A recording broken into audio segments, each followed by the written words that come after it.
Welcome to this interview, Dr. Peter Naredi. Tell me, who are you? Well, I'm a surgeon who had the possibility to get a fantastic job. I'm professor of surgery here at Sahlgrenska University Hospital and Sahlgrenska Academy, and I'm mainly a HPB surgeon.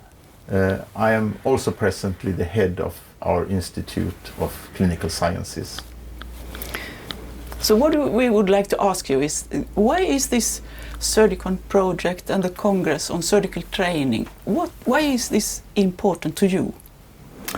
Well, I had a possibility to participate also in the former Surgicon conferences. And this is a fantastic opportunity for us to meet.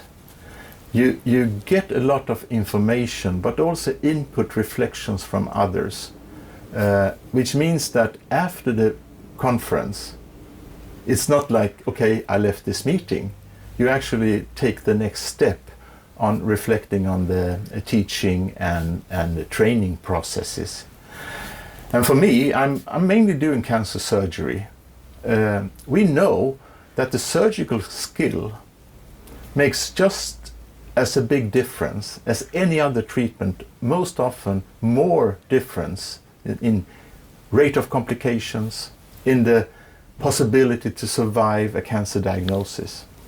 So optimal training, optimal practice is extremely important in the cancer surgical field.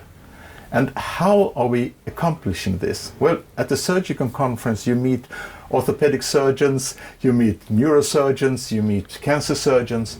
So we come from different aspects, but we have one common interest.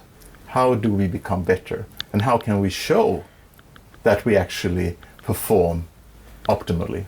And this is what's being discussed at the conference and what I enjoy with the conference. Thank you. So is there any point in the program that is more interesting to you than the others? Of course, the topic I had a chance to participate in is rather close to me. It's actually, what are we doing that is obsolete? It's very easy to introduce new techniques, introduce new machines, or introduce anything new, most often to a high cost. But what we must ask us is this really the best way of doing it? Maybe the best way is looking at what we should not be doing, but what we by tradition are keeping up to. We think, we have no evidence, but we think that we are doing the right thing. But, for example, I've been doing open surgery for 40 years, and here comes the laparoscopy or the robot-assisted laparoscope. And I can deny and say, this is nothing for me. But I think there is evidence that there are situations where it's much better for the patient to use the new techniques.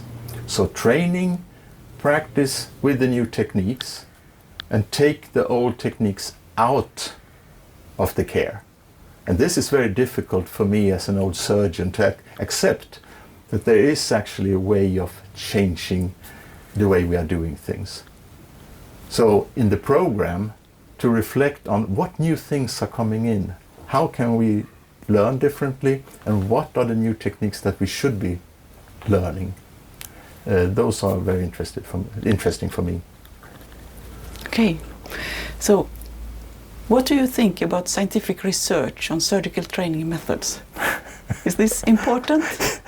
Yes, and I'm laughing because Margareta and I have been talking about this before, and I think we have the same view on research in this field.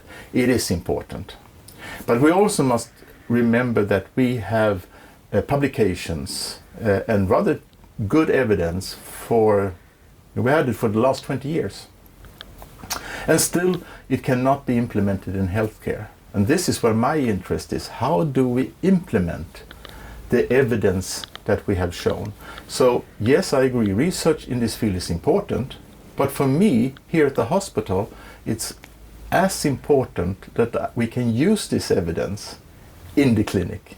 That we get our young surgeons and us old surgeons to actually practice in a simulator or change technique in the operating room based on the evidence that we have there. Implementation of evidence is important to me.